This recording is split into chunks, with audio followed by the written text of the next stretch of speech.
Hi, I'm John. And I'm Amanda. And we're the Ricos. I really appreciate you joining us today. The first thing we wanted to do was invite you into our home and share our story. And in order for us to share our story, we really wanted to start with the why. Why are we here today? By telling you a story. So in Matthew 25, there's a parable. It's the parable of the servants. It talks about a master who leaves his 3 servants and goes on a long journey. He leaves his fortune to his 3 servants based on their abilities and their capacity individually. He leaves one with 5 bags of gold. He leaves another with 2 bags of gold. And he leaves one with 1 bag of gold. The first servant turns the 5 bags of gold into 10. The second turns the 2 into 4. And the last servant, who had the 1 bag of gold, dug a hole and buried it in the ground, and so he wouldn't lose it. When the master returned, he approached the first servant, and the servant was very excited to tell him that, "Master, I turned the 5 bags of gold to 10. And the master's reaction was, "Good and faithful servant. You have taken care of what I've given you, so I will entrust you with more." And they celebrated together. With the one he gave 2 bags of gold to, the servant said, "Master, I've turned your 2 into 4. And then again he said, "Good and faithful servant. I have entrusted with you with little, and you have made it more." And they celebrated together.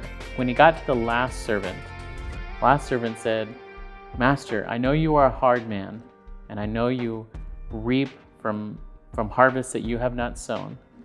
So I have taken your gold and I buried it because I was afraid, I was fearful that you would have nothing when you were returned."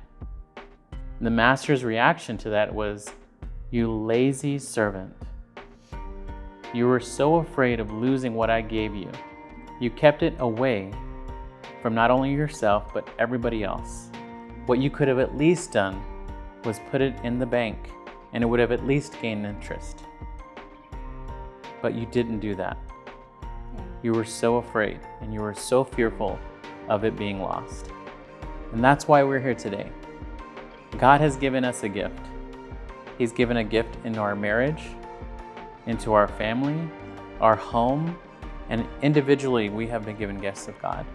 And our goal is to multiply those gifts and to share them with you, because we don't want to be the servant that keeps it to ourselves because we're so afraid to lose it. And just like John said, I love that parable because I think it does a fantastic job of just laying out the fact that we all have gifts and we all have the ability to multiply those gifts. And for myself, and why we're here today and we're really going to be vulnerable, honest, and transparent with you guys, is number one, it's obedience to God's word.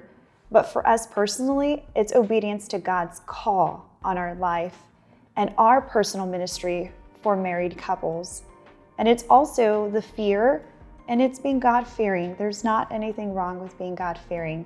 It's really about chasing God with all of your heart. And sometimes that means to pursue Him, even when you don't know what it looks like on the other side.